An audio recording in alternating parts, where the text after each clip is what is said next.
Warm welcome. आप देख रहे हैं आज एक्सक्लूसिव और मैं हूं सिद्रा इकबाल। कोरोना से रिलेटेड हमारी आगे ही मुहिम जारी है। वक्तन जो लेटेस्ट अपडेट्स हैं वो हम आप तक पहुंचा रहे हैं, लेकिन जरूरत ये भी है कि हमारी अपनी अवेयरनेस में हम जो मिथ्स और मिस इन्फॉर्मेशन है उसको डिबंक भी करें। हमारा आज का प्रोग्राम इसी तरह के सवालात पर मबनी है जो आप सोशल मीडिया पे देख रहे हैं। इनकी असल हकीकत क्या है, इनका असल वजूद क्या है, ये कहां से सवाल जन्म लेते हैं, क्या ये किसी की आप बीती हैं या ये सिर्फ अफवाहें हैं। आज हम जानना चाहेंगे कुछ इसी तरह के सवालात के जवाब। सबसे पहला सवाल कहा यह जा रहा है कि अगर आपके घर में कोई कोविड पॉजिटिव पेशेंट हो और आप उसकी हालत बिगड़ने पर उसे अस्पताल लेकर जाते हैं तो वहां से उसके सेहतयाब होकर वापस आने के चांसेस बहुत कम है। ये मिस इन्फॉर्मेशन क्यों फैलाई जा रही है? क्यों बार बार लोगों को ये कहा जा रहा है कि अस्पताल ले जाने से कोविड पॉजिटिव पेशेंट की मौत यकीनी हो जाती है? फिर दूसरा बड़ा सवाल कि अगर खुदा ना खासा आपके कोविड-19 पेशेंट की मौत वाकई हो जाती है या वो इससे रिलेटेड कॉम्प्लिकेशंस की वजह से जान नहीं हो पाता तो उसके बाद एसओपीज क्या है?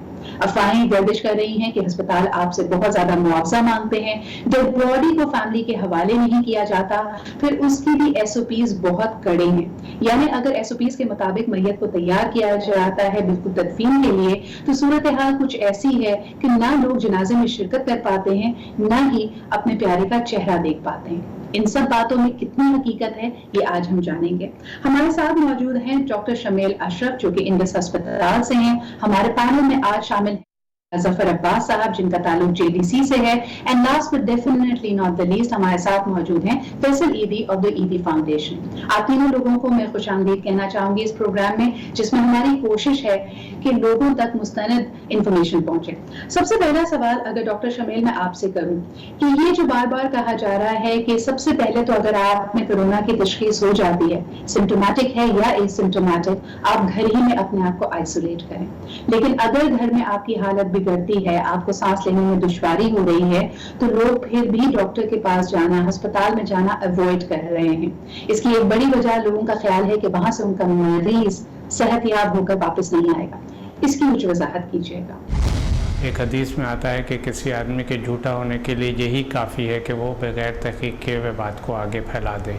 तो ये सोशल मीडिया पे जो फॉरवर्ड करने का जो एक हमारा मिजाज बन गया है हर बात को बग़ैर तहक़ीक़ किए हुए, आई थिंक ये एक बहुत बड़ी बुराई है जिसके ऊपर हमें सोचना चाहिए और इसको ख़त्म करना चाहिए। अब रह गई बात कि क्या मरीज़ किसी बीमारी से जाता है तो उसको कोरोना दे दिया जाता है।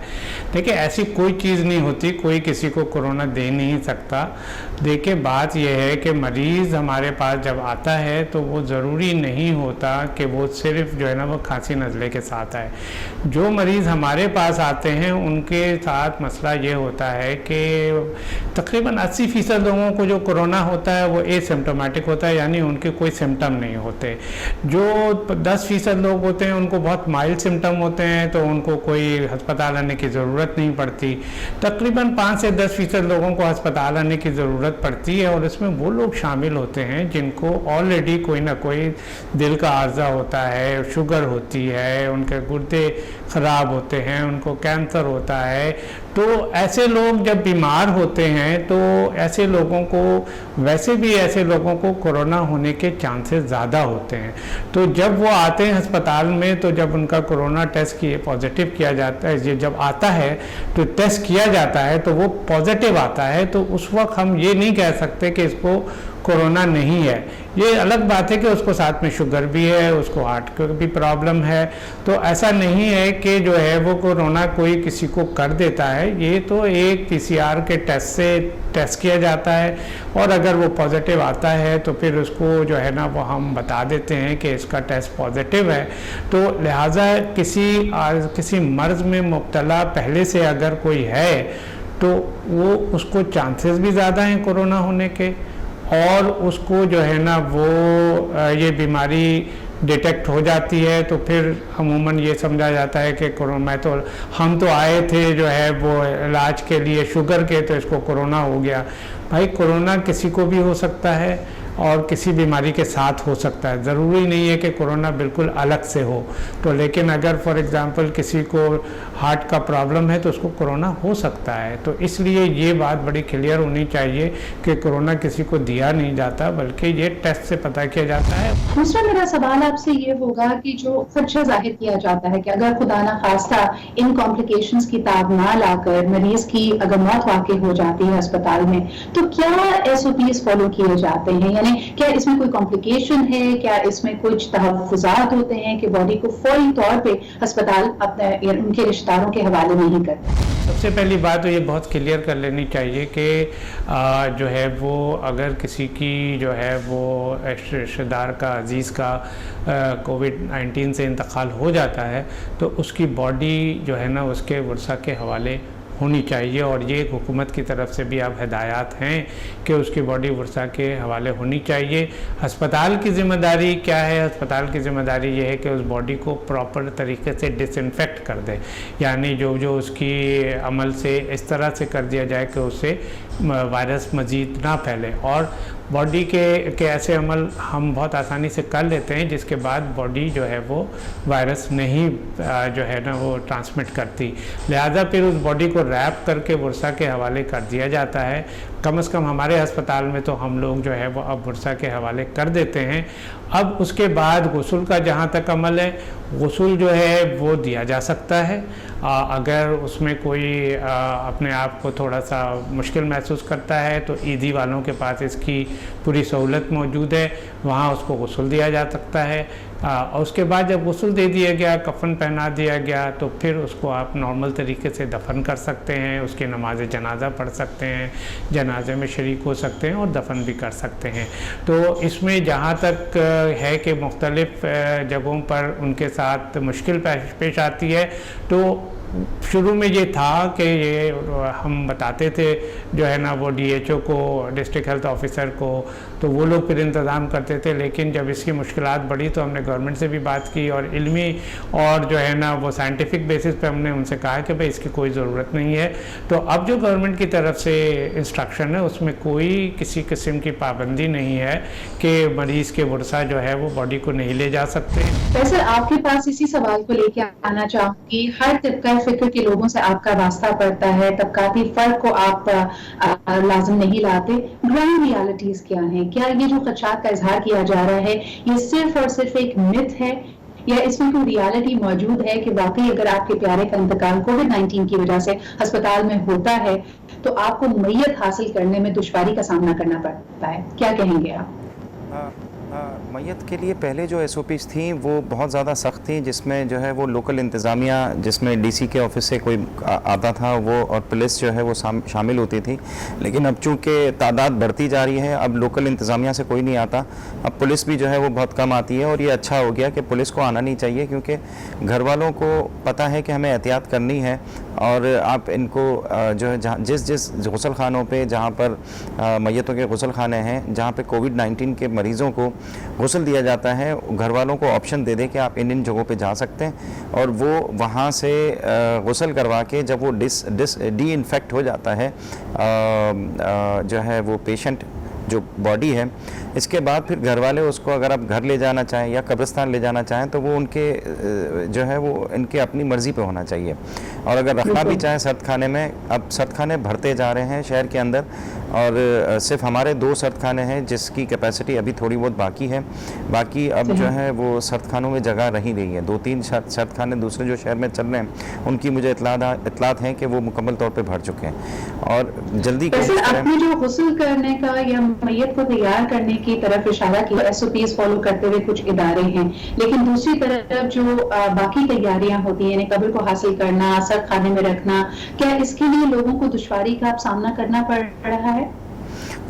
पहले ज़्यादा था, पहले परेशानी होती थी क्योंकि लोग इलाज के लिए जाते थे तो डॉक्टर हाथ उठा लेते थे कि हमें मिसाल के तौर पे अगर कोई कार्डियक अरेस्ट की वजह से या अरेस्ट में या कार्डियक हार्ट अटैक की वजह से अगर हॉस्पिटल जा रहा है या दमे की वजह से जा रहा है, किसी भी वजह से जा रहा है, डॉक्टर बहुत खौफज़दा होते थे कि जब तक इसका कोविड का टेस्ट नहीं होगा हम इसको हाथ नहीं लगाएंगे। और ये इस emergency situation, medical emergency situation के अंदर जो है वो मरीज़ जो है वो फिर बहुत जल्दी कोलैप्स हो जाते हैं और इससे मरने वाले वाले लोगों की तादाद में बहुत इजाफा हो गया था, अभी भी है। हमारे यहाँ सिर्फ सोराब गोट वाले सर्द खाने की अगर मैं बात करूँ तो आम हालात में 20 से 25 मैयतें डेली आती थी। इस वक्त जो है वो तकरीबन 100 से ज़्यादा मैयतें क्रॉस कर गई हैं डेली, और ये लोड जो है वो दिन ब दिन बढ़ता जा रहा है, और एक वक्त आएगा कि दिन ब दिन बढ़ता चला जा रहा है, वबा तेजी से फैल रही है, शरह अमवात बढ़ती चली जा रही है।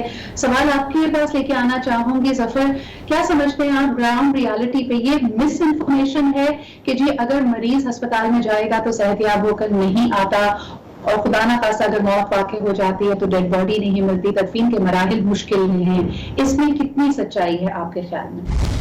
देखिए, इस वक्त पोजीशन ये है कि जो लोग भी पोजीशन जो जेन्युइन पोजीशन है, गरीब आदमी जो है उसको तो कोई अस्पताल रख नहीं रहा अपने पास। लाजिमी बात है, अस्पताल की इंतजामिया को पता है कि ये 90,000 रुपए खाली बैठ के कैसे देगा, अगर रेंट पे ले गए तो उसके बाद ये 1.5 लाख रुपए कैसे देगा, और उसके बाद अगर कोई इंजेक्शन बोल दिया इसको तो वो इंजेक्शन जो 25,000 रुपए का 5-5 लाख 10-10 लाख रुपए का मिल रहा है, तो ये तो हमारे गले में आ जाएगा। इसलिए वो गरीब पेशेंट्स को तो ले ही नहीं रहे, और जहां तक कि दूसरे पेशेंट्स की बात जो अफोर्ड कर सकते हैं उनको भी 6-8 दिन में ऐसा कर देते हैं कि वो अपने खानदान में पैसे मांग रहे होते हैं, और लोग अस्पतालों के बाहर पड़े हुए।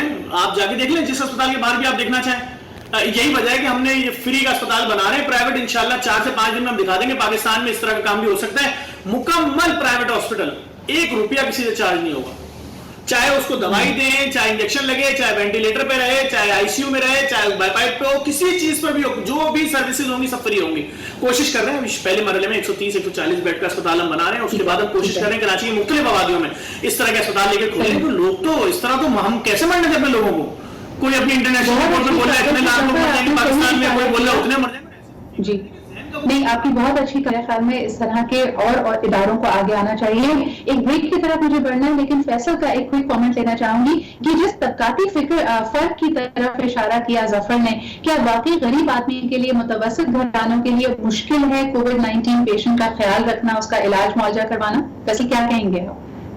बिल्कुल, गरीबों के लिए बहुत परेशानी की वजह है। चंद जो है वो वेंटिलेटर्स इस वक्त कराची के अंदर 300-400 वेंटिलेटर्स अब काम कर रहे होंगे, लेकिन उनके ऊपर जो है वो बाअसर तबकात का जो है वो मैं कह सकता हूँ कि उसके बड़े हिस्से पे बाअसर तबकात का जो है वो कब्ज़ा है, और गरीब आबादी जिसके पास पर्ची नहीं है या कोई सोर्स नहीं है उसको बहुत परेशानी हो रही है। और एक अच्छी चीज़ ये भी है कि गरीब आबादियों के अंदर अब आबादी बहुत बड़ी तादाद में है। कराची के अंदर जो है वो 90% जो है वो वर्किंग क्लास रहती है, और इस वर्किंग क्लास में जहाँ भी ये वबा फैल रही है इसमें हलाकतों की तादाद इतनी ज़्यादा नहीं है, जो कि एक अच्छी खुशाइन बात है। अब ये खुशाइन बात है, लेकिन इलाज के लिए एक्सेस होना चाहिए। वैसे मैं इस बात को कंटिन्यू करना चाहूंगी, लेकिन एक छोटे से ब्रेक की तरफ बढ़ते हैं और वापस आएंगे, मजीद इन मिस इन्फॉर्मेशन को और मिथ्स को डिबंक करेंगे। हमारे साथ रहिए। Welcome back after the break. आप देख रहे हैं आज एक्सक्लूसिव, मैं हूं सिद्रा इकबाल, मेरे साथ मौजूद पैनल के साथ हम कोरोना से रिलेटेड जो पॉपुलर मिस इन्फॉर्मेशन और मिथ्स हैं उनको डिबंक कर रहे हैं। एक अफवाह आपने भी सुनी होगी, फॉरवर्ड्स आपके पास भी आए होंगे कि खुदारा अपने कोविड-19 के पेशेंट को अस्पताल ना लेके जाए, वहां पे उनको जहर के टीके लगाए जा रहे हैं। ये अफवाह कहां से गर्दिश कर रही है, कहां से इसकी शुरुआत हुई, ये जानना चाहेंगे। डॉक्टर शम्बेल, क्या कहेंगे आप, क्यों एक अदम एतमाद की फिजा पाई जाती है और लोग ये तसव्वुर करते हैं कि कोविड-19 के पेशेंट को खुद मारा जा रहा है, जहर का टीका लगाया जा रहा है? क्या कहेंगे आप? इसमें बहुत सारी जो चीज़ें हैं, ये कम इल्मी, जाहिलियत और बदनीयती, ये सारी चीज़ें शामिल हैं। असल चीज़ ये है कि इसका सद्दबाब होना चाहिए, हर लेवल पे सद्दबाब होना चाहिए। अगर इस किस्म की कोई पोस्ट आती है, कोई ख़बर आती है, तो उससे पहले उसका एविडेंस पूछना चाहिए, उसकी तहकीक करनी चाहिए, और सबसे अहम काम है कि इसको आगे नहीं बढ़ाना चाहिए, इसको डिस्करेज करना चाहिए। हुकूमती लेवल पे भी इस किस्म की ख़बरों को जो है ना वो इसकी तरदीद करनी चाहिए, हर लेवल पर इसकी तरदीद होनी चाहिए। और आजकल के दौर में ये भी होना चाहिए कि अगर इस किस्म की चीज़ सोशल मीडिया पे गर्दिश कर रही है तो उसको ब्लॉक किया जाए। अगर उसकी कोई एविडेंस नहीं है और वो नुकसानदेह है तो उसको ब्लॉक भी किया जा सकता है। तो ये ज़िम्मेदारी है कि इस किस्म की अथॉरिटी की कि भाई इस किस्म की शरंगेज़ खबरों को फैलने से रोका जाए।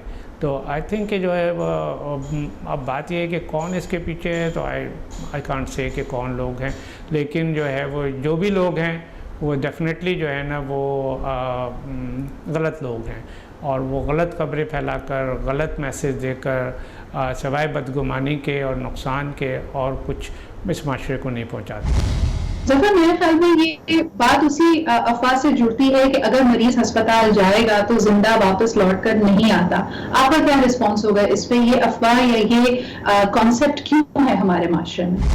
इंजेक्शन लगा के मार रहे हैं, पैसे ले रहे हैं, लाश के पैसे मांग रहे हैं, ये जो भी सोशल मीडिया पे चीजें चल रही हैं मेरा जाती ऐसा कोई एक्सपीरियंस अब तक नहीं हुआ। हाँ, लोग परेशान हैं, लोग मुसीबत में हैं, लोग कह रहे हैं उनकी फैमिलीज के साथ मुश्किलात पेश आ रही हैं अस्पतालों में। बहुत सा देखिए, माशरती तौर पे इतनी मुश्किलात हैं।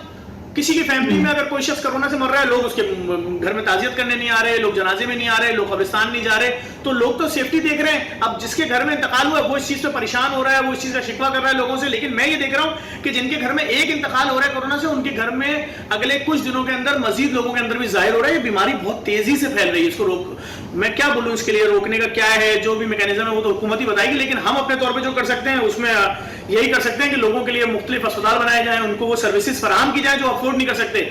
बड़ी हैरत और अफसोस की बात है, दुनिया में अगर किसी मुल्क में कोई मुसीबत आती है चीजें फ्री कर दी जाती हैं, लेकिन हमारे यहाँ तो कोई मजहबी त्यौहार है तो चीजें महंगी। अगर आज मुसीबत आई है तो इंजेक्शन महंगा, दवाइयां महंगी, बिस्तर महंगे, आईसीयू महंगे, वेंटिलेटर महंगे। मतलब सोच से ज्यादा लोग कमा रहे हैं। आईसीयू और मेडिकल आपके पास सहूलियात होनी चाहिए, इसके फर्क को अगर हम देखते हैं तो सर आप क्या कहेंगे कि हुकूमत तो बड़े दावे इस वक्त कर रही है कि सरकारी अस्पतालों में तमाम इलाज मुआवजा, महंगे से महंगा इंजेक्शन फ्री लगाया जा रहा है उसको जिसको इसकी जरूरत है। क्या आपने वाकई कोई फर्क देखा है प्राइवेट अस्पतालों और सरकारी अस्पताल में कोविड-19 के हवाले से? पर हैं वो फुल हो चुके हैं। प्राइवेट अस्पतालों में भी अब जगह नहीं है, लोग जो है वो हमारी एम्बुलेंसेज में एक से दूसरे से तीसरे हॉस्पिटल जाते हैं। रोज़ाना जो है वो 30, 40, 50 पेशेंट हम इस तरह लेके घूम रहे होते हैं कराची शहर के अंदर। और मैं कराची की बात कर रहा हूँ, पूरे पाकिस्तान की बात नहीं कर रहा हूँ। जो है वो जगह खाली नहीं होती और वो फिर आखिर में घर आते हैं। फिर ऑक्सीजन के लिए मसला बन रहा है, ऑक्सीजन की ज़रूरत होती है उनको कि ऑक्सीजन के सिलेंडर जो है वो इस वक्त जो हम 4000 में लेते थे, 5000 में लेते थे, वो 15000 में जो है वो उसकी कीमत कर दी गई है। जैसे ऑक्सीजन सिलेंडरों की ज़रूरत पड़ी, हमें लेने थे। इस वक्त बहुत ज़्यादा जो है वो शॉर्टेज है और मेरी हुकूमत सिंध से जो है वो दरख्वास्त है कि ये ऑक्सीजन सिलेंडर जिन्होंने स्टॉक किए हुए और इसमें जो है वो ब्लैक मार्केटिंग कर रहे हैं उनके ऊपर सख्ती की जाए, ताकि लोगों की जो थोड़ी बहुत भी अगर ऑक्सीजन मिल के उनको सपोर्ट मिल जाती है या बुरे वक्त में उनको थोड़ी सी आसानी हो जाती है तो उसमें जो है वो फ़ायदा हो। दूसरा, हॉस्पिटल्स की बेड्स की बहुत ज़्यादा कमी है। जैसे इन्होंने जेडीसी ने और दीगर लोगों ने हॉस्पिटल बनाए हैं, हमने भी अपना हॉस्पिटल जो है आज ही हमने सिर्फ आईसीयू का इशू चल रहा है उसको हंगामी बुनियादों पर सेटअप करने की कोशिश कर रहे हैं। और हमारे दीगर असल में कोरोना की वजह से दीगर ऑपरेशंस जो थे वो सारे बंद हो चुके हैं। मरीज़ हमारा मरकज़ इंचार्ज है एम्बुलेंस का, उसकी बहन को फर्स्ट स्टेज कैंसर था आज से 2 महीने पहले, अब वो 4th स्टेज कैंसर हो गया है और कोई भी इसका इलाज नहीं कर रहा। और एक हॉस्पिटल दूसरे कोई डॉक्टर देखने के लिए तैयार नहीं है और सिचुएशन बहुत ख़राब है। वर्किंग क्लास के अंदर बहुत सारे मसाइल चल रहे हैं, वो कोरोना से नहीं दीगर बीमारियों से ज़्यादा मर रहे हैं। इसलिए हम मजबूर हो गए कि हमारा जो एक ऑपरेशन थिएटर वाला हॉस्पिटल था हमने उसको 3 ऑपरेशन थिएटर कर दिए हैं। अब हम उसको डबल शिफ्टों में चला के उसको हम कोशिश कर रहे हैं कि जो क्यू में लगे हुए हैं, सिविल में, जिन्ना में, अब्बासी में, उन पेशेंट्स को यहाँ पर लाए, ऑपरेट करें और इनको जो है वो जल्दी से छोटे छोटे जो मसाइल हैं उनको फिर बड़ा ना होने दें। अच्छा, ये इखराजात का आपने यहाँ पे हवाला दिया, आपने भी जैसे हॉस्पिटल को एक्सपैंड करने की बात की। जफर, आप भी कह रहे हैं कि बिल्कुल प्राइवेट सेटअप होगा और वहां पे 1 रुपया खर्च किए बगैर लोग इलाज करा सकेंगे। सवाल मेरा आपसे ये है कि एक जो अफवाह इस वक्त गर्दिश कर रही है कि अगर आपके मरीज का इंतकाल हो जाता है तो अस्पताल आपको पैसे लिए बगैर डेड बॉडी आपके हवाले नहीं करती, इसमें कितनी सदाकत है? आपने क्या पाया है ग्राउंड रियलिटी? आप मुझसे पूछ रहे हैं। अस्पतालों में ऐसा हो रहा है कि किसी का इंतकाल हो जाए तो उसकी मैयत के लिए पैसे मांग रहे हैं या उसको ऑफर्स की जा रही है कि आप इतने पैसे ले लें और चले जाएं, मैयत छोड़ जाएं। लेकिन ये सब बातें मैंने सुनी हैं। मैंने जहां पिछले दिनों में कुछ अस्पतालों में ऐसा हुआ किसी गरीब की बेटी की मैयत रख ली गई या कुछ हो, तो मैं खुद वहां चलकर गया हूं और मैंने उन लोगों की बॉडीज रिलीज कराई है। तो मेरे पास अगर इस किस्म का कोई जेन्युइन केस आएगा तो मैं वहां चलकर भी जाऊंगा और अगर मेरे पास ऐसा कोई जेन्युइन मेरी अपना एक्सपीरियंस हुआ होता तो मैं आपसे जरूर शेयर करता। हाँ, सोशल मीडिया में मैं बिल्कुल देख रहा हूँ, मैं भी देख रहा हूँ। जफर, मेरे ख्याल में यहाँ पे गैप ये भी आता है कि हमारे यहाँ लोग कुचलत का शिकार होते हैं। तो ऑलरेडी हम इमेजिन कर सकते हैं कि वो किस स्ट्रेस से, किस ट्रॉमा से, किस कर्व से गुजर रहे होंगे। और जब फाइनली उनके अगर प्यारे का इंतकाल हो जाता है तो वो जल्द अज जल्द आखिरी रसूमात को अदा करना चाहते हैं, लेकिन डॉक्टर्स की या अस्पताल की भी उस वक्त ये मजबूरी होती है कि उसके हवाले से कोई पेपर वर्क है, अगर उसको कंप्लीट करना है, SOPs को फॉलो करना है। प्रोग्राम की शुरुआत में ही फैसल ने जैसे इशारा दिया कि पहले तो ये SOP ज्यादा सख्त थे, इंतजामिया की तरफ से कोई आता था आपको रिलीज पेपर्स मिलते थे। अब जबकि बोझ बढ़ता चला जा रहा है, तादाद बढ़ती चली जा रही है, शरह अमवात ऊपर जा रहा है, तो लेकिन थोड़ा सा सब्र और तहम्मुल से हमें काम लेना पड़ेगा। फैसल, एक दफा फिर आपकी तरफ आना चाहूंगी, मुझे ये बताइएगा कि ये जो तासुर दिया जा रहा है कि खुदा ना खास्ता अगर आपके प्यारे की मौत वाक़ई हो जाती है तो कहीं कोई डॉलर्स मिलते हैं, अगर आप लाश को छोड़ जाते हैं तो किसी एक्सपेरिमेंट के लिए उसको इस्तेमाल किया जाएगा, ये किस मैं कहना चाहूंगी शैतानी जहन की पैदावार है, ये सारी अफवाहें? गलत है, कोई लाश को हाथ तक भी नहीं लगाता, सब दूर हो जाते हैं। जो है वो सिर्फ चंद लोग हैं जो इसको ये उठाते हैं, ले जाते हैं और डिसइंफेक्ट करते हैं। डिसइंफेक्ट करने के बाद आप भले उसको घर भी ले जाएं, उसको अपने कब्रिस्तानों में तदफीन करें, कोई इशू नहीं है। अब SOPs जो हैं वो चेंज की गई हैं सिंध गवर्नमेंट के अंदर। अब उन्होंने भी अलाउ कर दिया है कि जो है वो घर वाले अपनी अगर घर ले जाना चाहें ले जाएं, अपने ही कब्रिस्तान में उसकी तदफीन करें। पहले थोड़ी सी परेशानी होती थी, मखसूस कब्रिस्तान थे, सिर्फ वहीं पे उनकी तदफीन होती थी, और ये अच्छा हो गया। और लोगों पे जिस तरह बोझ बढ़ता चला जा रहा है, मरीजों की तादाद बात की शरह बढ़ रही है, SOPs में लचक दिखाई जा रही है, लेकिन फिर भी हम जितनी एहतियात कर सकते हैं हम करेंगे। एक छोटा सा ब्रेक लेते हैं, वापस आएंगे। कुछ जरूरी हिदायत अगर आपके ऊपर खुदा न खास्ता इस तरह की मुश्किल घड़ी आन पहुंचे तो फिर आपने किन SOPs का ख्याल रखना है। हमारे साथ रहिए, ये हम डिस्कस करते हैं।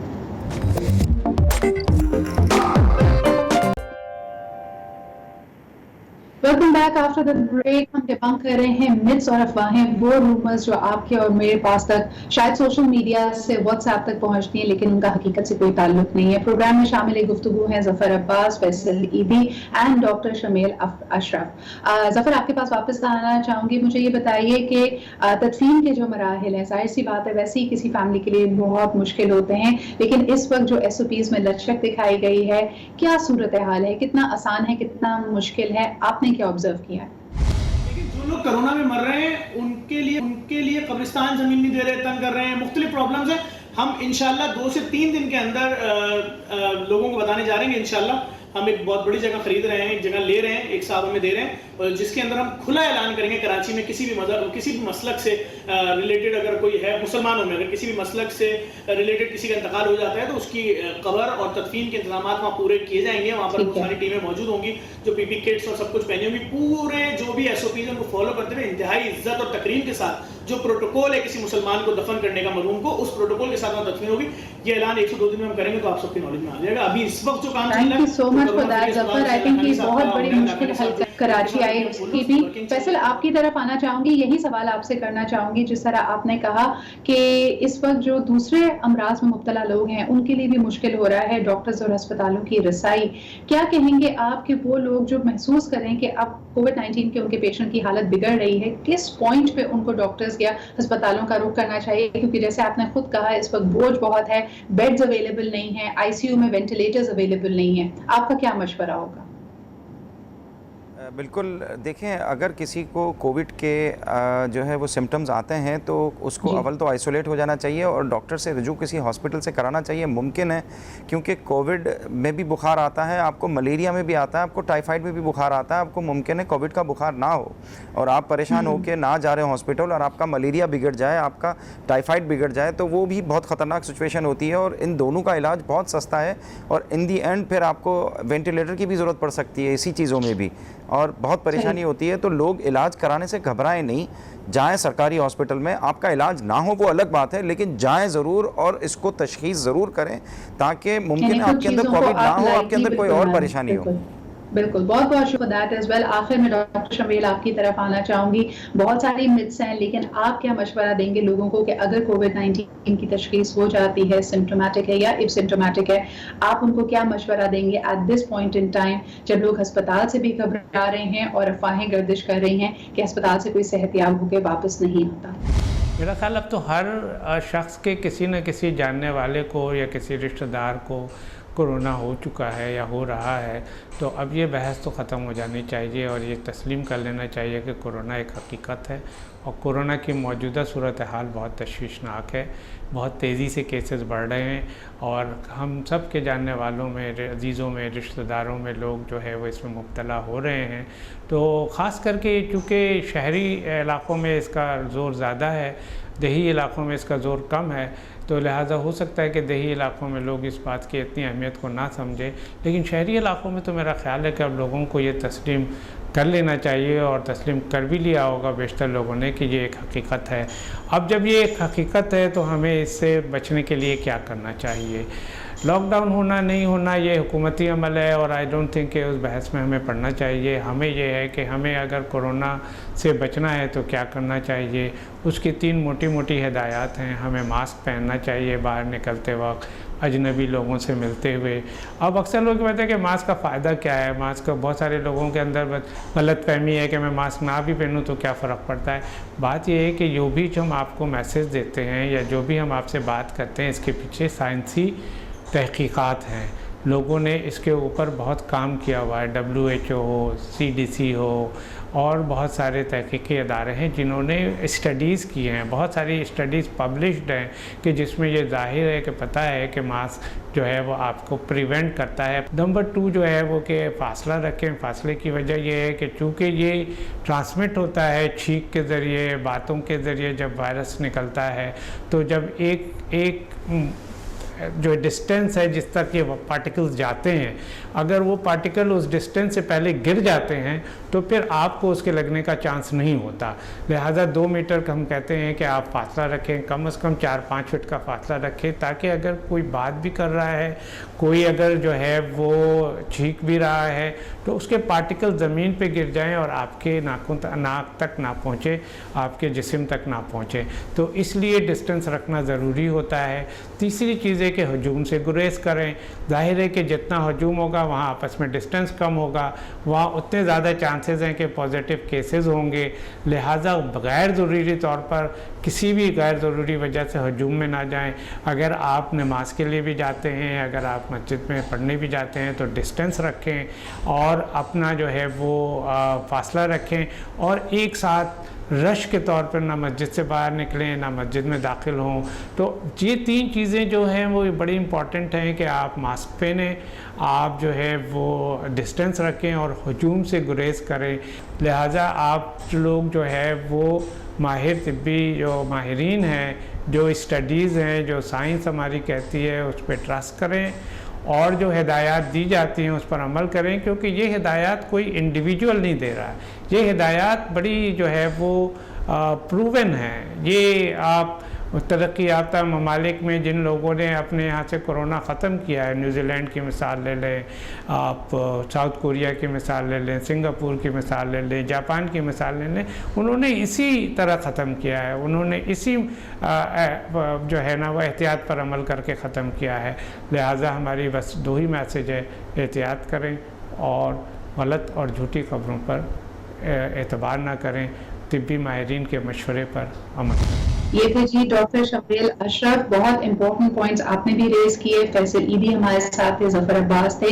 मिथ्स पे कान धरने से पहले उनको चैलेंज जरूर करें। कई चीजें आपके पास सोशल मीडिया या व्हाट्सएप से पहुंचेंगी तो जरूरी नहीं है कि उसमें सदाकत हो। हमेशा एक्सपर्ट से जाने और हमें जरूर बताइए। टेलीविजन स्क्रीन पे आपके सामने एक व्हाट्सएप नंबर है, अगर इस तरह के सवालात, कोई क्वेश्चंस आपके हैं हम तक भेजिए और हम जरूर कोशिश करेंगे कि उनके बारे में आप तक मुस्तनिद इंफॉर्मेशन लेके आए। इसी के साथ मुझे ड्राइव पार्क को इजाजत दीजिए। अपना ख्याल रखिए। खुदा हाफिज।